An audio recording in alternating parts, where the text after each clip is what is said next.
how to keep track of Etsy order. Hi everyone, welcome back to our channel, The Solution Guy. In today's video, I'll guide you through the steps on how you can actually keep track of your Etsy order. So just make sure to watch the video till the end.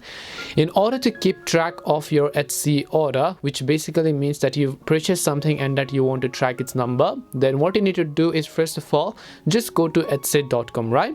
Once you go to Etsy.com and let's say you've purchased a product, you can just click on the account icon from the top right hand side and then go to purchases and reviews. Now it depends upon what kind of shipping method the seller has also used. If they've used a shipping method that is supported by Etsy, then you'll see the tracking number and then you'll see the tracking status as well inside of your purchases. But if the seller has used a third-party shipping method, then of course you will not be able to track it. That in that case you have to simply contact the seller themselves. But basically, just for the general idea, this is it on how you can track your shipping order or your orders on Etsy. We hope the video was really helpful, and if it did help you, make sure to leave a like and subscribe to the channel.